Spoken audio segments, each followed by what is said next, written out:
پیغام رمضان، پیغام رمضان، پیغام رمضان، پیغام رمضان۔ اعوذ باللہ من الشیطان الرجیم،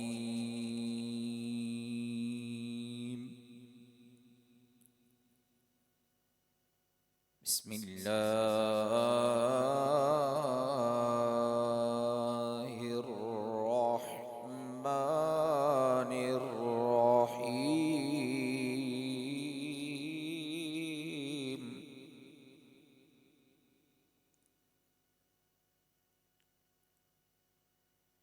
وسيجنبها الأتقى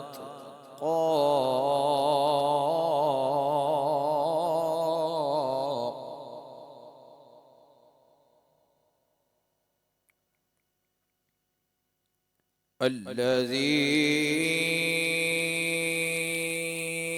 يؤتي ماله يتزكى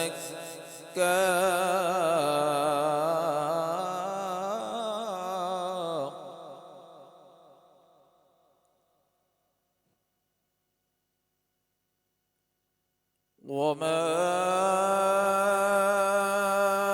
لأحد عنده من نعمة تجزى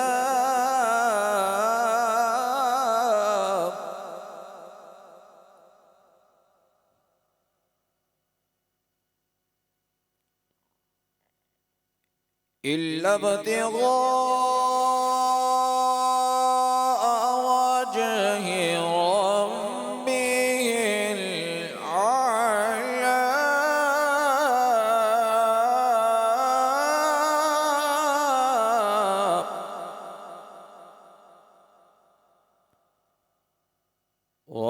ولسوف يرضى۔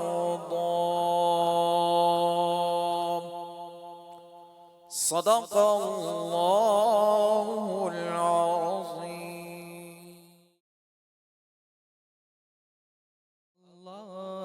اللہ اللہ لا الہ الا ہو، اللہ اللہ اللہ لا الہ الا ہو۔ آمینہ بی بی کے گلشن میں آئی ہے تازہ بہار، آمینہ بی بی کے گلشن میں آئی ہے تازہ بہار۔ پڑھتے ہیں صلی اللہ وسلم، پڑھتے ہیں صلی اللہ وسلم، آج در و دیوار نبی جی۔ اللہ اللہ اللہ لا الہ الا ہو۔ پیاری صورت ہنستا چہرہ، منہ سے جڑتے پھول، پیاری صورت ہنستا چہرہ، منہ سے جڑتے پھول، نور سراپا چاند سا چہرہ، نور سراپا چاند سا چہرہ، حق کا پیارا رسول نبی جی۔ اللہ اللہ اللہ لا الہ الا ہو۔ اول و آخر سب کچھ جانے دیکھے دور و قریب، اول و آخر سب کچھ جانے دیکھے دور و قریب، غیب کی خبریں دینے والا، غیب کی خبریں دینے والا، اللہ کا وہ حبیب نبی جی، اللہ اللہ اللہ لا الہ الا۔ پیغام رمضان، پیغام رمضان، پیغام رمضان، پیغام رمضان۔ الحمدللہ رب العالمین والعاقبۃ للمتقین، الصلاۃ والسلام علی سید الامام الانبیاء والمرسلین، اما بعد فاعوذ باللہ من الشیطان الرجیم، بسم اللہ الرحمن الرحیم۔ اللہ کریم کا بے پایاں شکر ہے کہ جس نے ہم سب کو اشرف المخلوقات انسان پیدا فرما کر اپنے پیارے حبیب، طالب مطلوب، آقا انعامدار، مدنی تاجدار، تاجدار عرب و عجم، فخر بنی آدم، ہادی السبل، احمد مجتبیٰ، جناب محمد مصطفیٰ صلی اللہ علیہ وآلہ وسلم کو امتی پیدا فرمایا۔ ناظرین محترم، ادارہ پیغام محبت کے اس خوبصورت سیٹ سے اور پیج سے آپ سے اپنا میزبان محمد عمران چشتی مخاطب ہے۔ آج میں پروگرام شروع کرنے سے پہلے دو مصرے سنانا چاہتا ہوں۔ بڑی شخصیت میرے پہلو میں بیٹھی ہیں، ان کی نظر کروں گا کہ ہم انہیں لطف و کرم کا صحاب کہتے ہیں، تجلیات الہی کا باب کہتے ہیں، انہی کے نور سے روشن ہے جادہ ہستی، انہی کی ذات کو کامل کتاب کہتے ہیں، اور دعا بڑے لوگ ہیں ان کی نظر کرتے ہیں، دعا جو ان کی وساطت سے عرش تک پہنچے ماشاءاللہ، ہم اہل عشق سے مستجاب کہتے ہیں، جو ان کے نقش کف پا کا جزو بن جائے ہم اسے ذرہ نہیں آفتاب کہتے ہیں۔ ایک دفعہ پھر ہمارے اس خوبصورت پروگرام میں استاذ العلماء تشریف لائے ہیں۔ میں دل کی اتھا گہرائیوں سے بار بار خوش آمدید اس لیے کہتا ہوں کہ مستند ممتاز عالم دین ہے، اور بات کو سمجھانے کا اللہ تعالیٰ نے ان کو ملکہ عطا کیا ہوا ہے۔ میں خوش آمدید کہتا ہوں حضرت علامہ مفتی ابرار اسلمی صاحب دامت برکاتہ والقدسیہ، آپ کی تشریف آوری ہے حضور۔ ایک دفعہ پھر آپ کو خوش آمدید کہتا ہوں۔ آج ہمارا موضوع ہے خودداری کیا ہوتی ہے۔ ماشاءاللہ، خودداری کا جو لفظ ہے نا، اس کی بناوٹ ہی اتنی پیاری ہے کہ اللہ جس کو دے دے اس کو بہت بڑی دولت نصیب ہو جاتی ہے۔ میں اس کی وضاحت اس انداز سے کروں گا۔ سب سے پہلے سمپل سے الفاظ سے میں اس کا آغاز کرتا ہوں کہ خودداری غیرت کو کہتے ہیں، خودداری رکھ رکھاؤ کو کہتے ہیں، سبحان، خودداری عزت نفس کو کہتے ہیں، اس سے تعبیر کیا جاتا ہے۔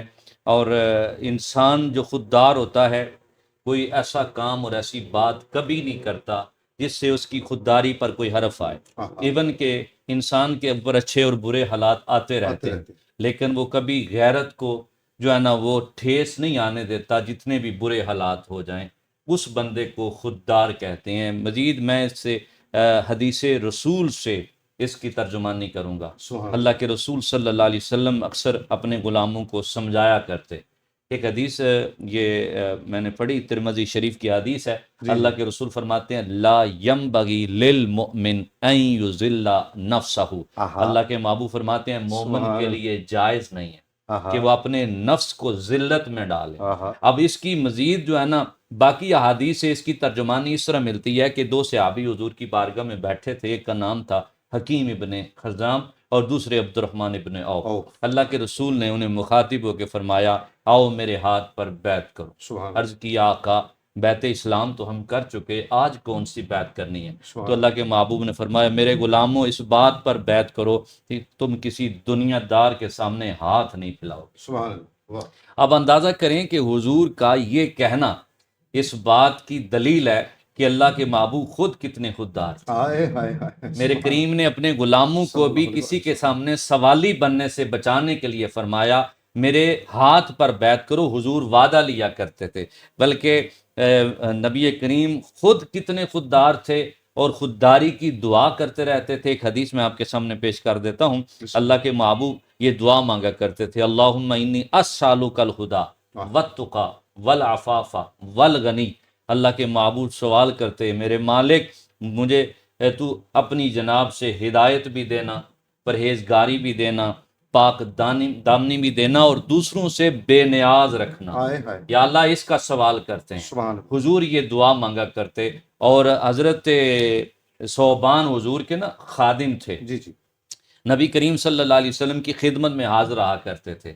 ایک دن حضور نے بڑا پیارا جملہ بولا، فرمایا جو مجھے ایک بات کی ضمانت دیتا ہے میں محمد عربی اسے جنت کی ضمانت دیتا ہوں۔ سبحان اللہ واہ، اب کون جنت نہیں لینا چاہتا؟ سبحان پھر حضور سے جس کے اوپر پکی مور لگ جاتی ہے، جب حضور کہہ دیتے ہیں، صوبان ہاتھ باندھ کے کھڑے ہو گئے، آقا مجھے میں ضمانت دیتا ہوں، کس بات پر ضمانت دینی ہے؟ تو حضرت صوبان حضور کی بارگاہ میں حاضر ہو کے جب یہ جملہ کہتے ہیں تو اللہ کے محبوب فرماتے ہیں اس بات کی ضمانت دینی ہے کہ تم کسی چیز کا بھی لوگوں کے سامنے سوال نہیں کرو۔ نہیں کرو گے۔ اب کسی چیز میں ہائے ہائے ہائے حضرت صوبان اتنے پابند ہو گئے سبحان اللہ۔ کہ ایک دن گھوڑے پہ بیٹھے، سواری پہ بیٹھے ہیں، تو ان کی چابک گر گئی، آہا، چابک گر گئی، لوگ وہاں پہ کھڑے ہیں، آپ گھوڑے سے اترے، اپنی سواری سے اترے، کوڑا اٹھایا، پھر اوپر جا کے بیٹھے، تو لوگوں نے عرض کیا حضور ہمیں کہہ دیتے، فرمایا حضور سے وعدہ کیا ہوا ہے کسی سے سوال نہیں کرنا۔ ہائے ہائے ہائے ہائے، اب یہ آپ اندازہ کریں کہ اس بات کو کس قدر صحابہ نے اپنی زندگی میں شامل رکھا کہ ہم نے کسی کے آگے ہاتھ نہیں پھیلانا۔ اور اعلیٰ حضرت کا ایک بڑا خوبصورت واقعہ میں نے پڑھا، آپ اس سے اندازہ لگائیے گا کہ غیرت مند ہی ہوتا ہوتے ہے، ہیں اور خوددار ہی ہوتا ہے، خوددار کا اپنا ایک انداز ہوتا ہے۔ حضرت اعلیٰ حضرت سرکار آپ سرسوں کا تیل لینے کے لیے نا ایک دکاندار کے پاس چلے گئے، وہاں پہ آپ نے فرمایا کہ اس بوتل کو بھر دو، اس نے بھر دیا۔ جب پیسے دینے کی بات آئی تو کہنے لگا حضور یہ بنتے تو 5 درہم ہے، لیکن آپ عالم دین ہیں، 3 درہم دے دیں 2 نہ دیں، آپ 3 دے دیں 2 نہ دیں۔ تو آپ نے بڑے خوبصورت انداز میں 5 درہم دے کے کہا میں 2 میں اپنا علم نہیں بیچتا، ہائے ہائے ہائے ہائے، میں سبحان 2 درہموں میں اپنا علم سیل سبحان اللہ، نہیں کرتا۔ تو یہ جو ہے نا سبحان اللہ۔ اعلیٰ حضرت کا یہ واقعہ یہ ہمارے لیے بہت بڑی دلیل ہے۔ اور ایک اور بات عرض کر دوں، حدیث پاک میں آتا ہے تم دنیا سے بے نیاز ہو جاؤ اللہ تم سے محبت کرے گا، ہائے، تم دنیا داروں کے مال سے بے نیاز ہو جو دنیا دار تم سے محبت کرے۔ سبحان اللہ، آج لوگ جو ہر ایک انسان کے آگے یہ سوال دراز کرتے رہتے ہیں، وہ اپنی قیمت جو ہے نا وہ کم کر کم دیتے کرتے ہیں، ہیں۔ اہمیت کم کر دیتے ہیں۔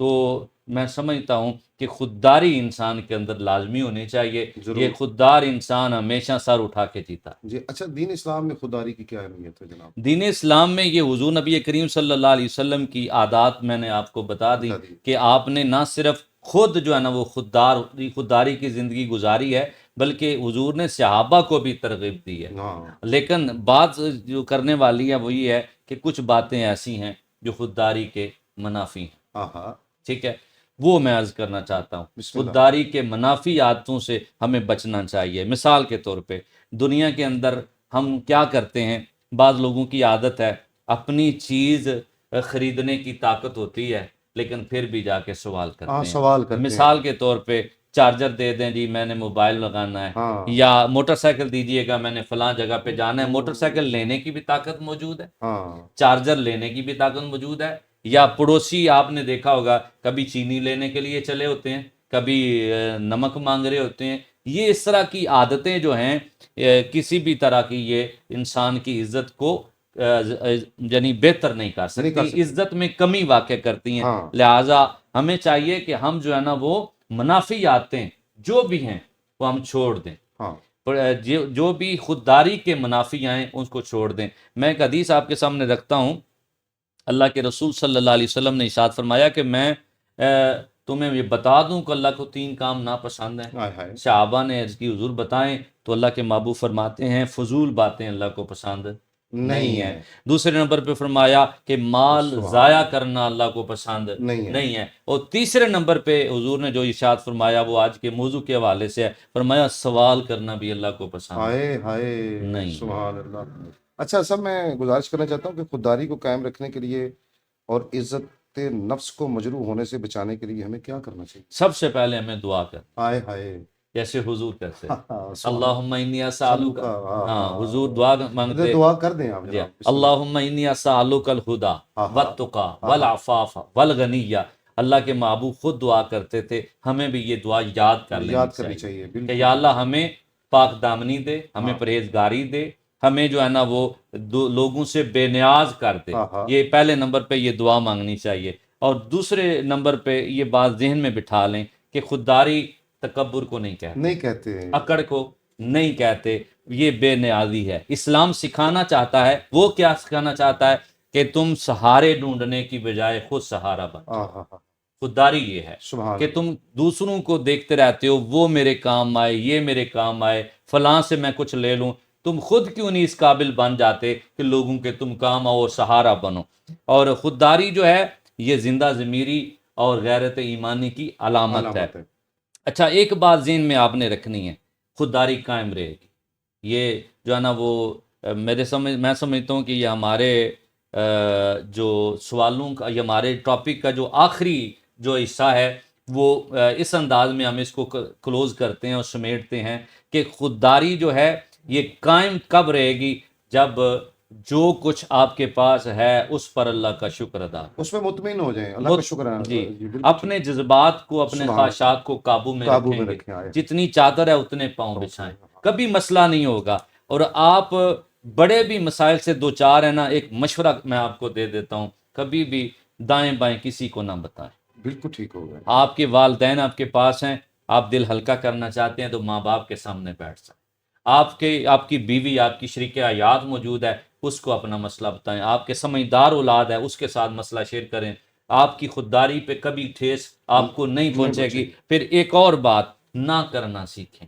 ہاں، میں نے دیکھا ہے کتنے لوگ ہیں جو مروت میں آ کے کہتے ہیں جی ہو جائے گا، جی کر لیں گے، لیکن بعد میں بہانے ڈھونڈتے رہتے ہیں۔ ہاں۔ تو نہ کرنا سیکھیں، وقت پہ نہ کر لیں گے نا تو بعد میں آپ کو شرمندگی کا سامنا نہیں کرنا پڑے گا، آپ کی خودداری بھی قائم رہے گی۔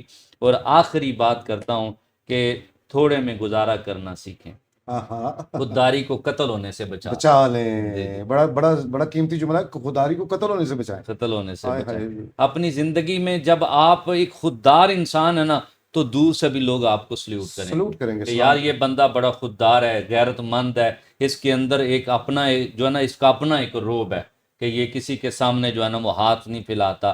دیکھیں ہمارے زندگی میں غمی اور خوشی، مشکلات اور آسانیاں یہ اللہ تعالیٰ کی طرف سے ہیں۔ اللہ کے تمام تر ان فیصلوں پر راضی رہنا یہ خودداری ہے۔ اچھا کوئی شعر اچھا سنائیں خودداری میں پہ۔ وہ علامہ اقبال کا ایک شعر آپ کی نظر کر دیتا ہوں، عشق میں اپنا مقام پیدا۔ علامہ اقبال نے کیا کہا؟ دیار عشق میں اپنا مقام مقام پیدا کر، نیا زمانہ نئی صبح و شام پیدا کر۔ جو علامہ اقبال نے اپنے بیٹے کو جو اشعار بھیجے، وہ یہ جو شعر جو ہے نا یہ میں نے پڑھا کہ جاوید اقبال کو جب یہ انہوں نے کہا تو میں سمجھتا ہوں کہ جاوید اقبال جو بڑا کچھ سوچ رہا تھا میں یہ بھی کر لوں وہ بھی کر لوں، اس مصرے پہ وہ بھی سنبھل گیا ہوگا۔ جاوید اقبال کیا مصرع ہے کہ میرا طریق امیری نہیں فقیری ہے، اور خودی نہ بیچ غریبی میں نام پیدا کر۔ اور آخری ایک شعر میں اور سنا دوں جس سے میں بھی بڑا محظوظ ہوا، وہ کیا ہے؟ یہ آرزوئے کرم اور میں آپ سے کروں، ہائے ہائے ہائے، یہ آرزوئے کرم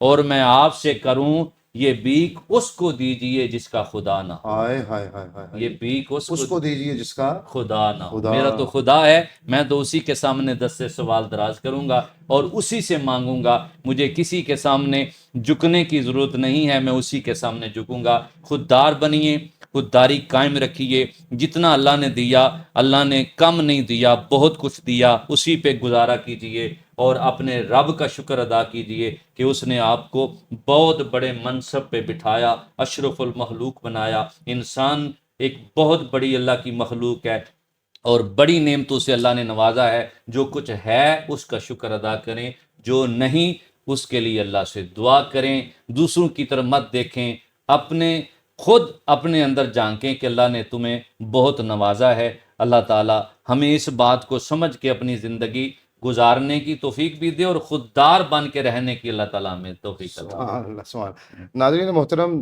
جھکتا نہیں خضر تیرا سر شاہوں کے آگے، واہ واہ، آقا کے غلاموں میں انا ہے کہ نہیں ہے۔ کمال قسم کے موضوع پہ کمال قسم کی گفتگو کو آپ نے سماعت فرمایا، اور سمجھ لیجئے کہ اسلام مکمل ضابطہ حیات ہے۔ ایک ایک بات پہ میرے آقا کریم صلی اللہ علیہ وآلہ وسلم کے موتی ہی موتی ہیں، اور ان موتیوں میں ایک دریا بند ہے۔ دیکھیں، ایک لفظ خودداری کو لے کے حضرت صاحب چلے ہیں، اور کیسی کیسی بات آئی ہے، کیسی کیسی گفتگو آئی ہے، کیسا کیسا صحابہ کرام سے، نبی پاک علیہ الصلوۃ والسلام سے کیسی کیسی باتیں آپ تک پہنچ رہی ہیں۔ میں شکریہ ادا کرتا ہوں استاذ العلماء حضرت علامہ مفتی ابرار اسلمی صاحب دامت برکاتہ والقدسیہ کا، کہ آپ نے بڑی بڑی بڑی بڑی پیاری باتیں آپ سے کی ہیں۔ پیغام محبت کے سائڈ سے آپ کو محبت کا پیغام اسی طرح نصیب ہوتا رہے گا آپ کو۔ انشاءاللہ تعالی اپنے میزبان محمد عمران چشتی کو اجازت دیجیے، نئے مہمان کے ساتھ، نئے پروگرام کے ساتھ پھر ایک دفعہ آپ کی خدمت میں حاضر ہوں۔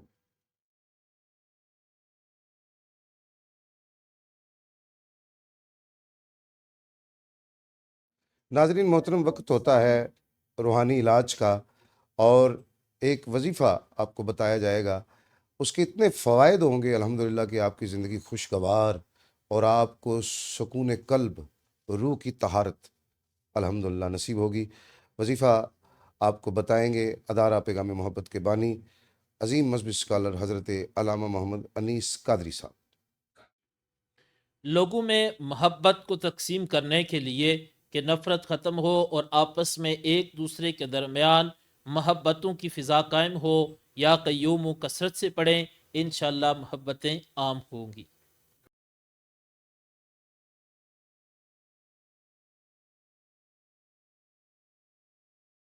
ناظرین محترم، آج کا پیغام اور پیغام محبت کا کیا پیغام ہے؟ محبتوں کے پیکر، محبتوں کے امین، عظیم مذہبی اسکالر حضرت علامہ محمد انیس قادری صاحب، جو کہ بانی ہیں ادارہ پیغام محبت کے۔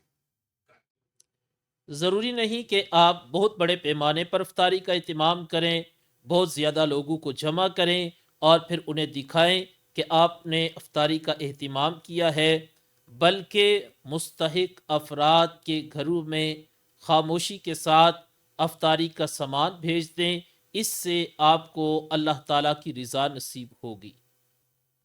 پیغام رمضان، پیغام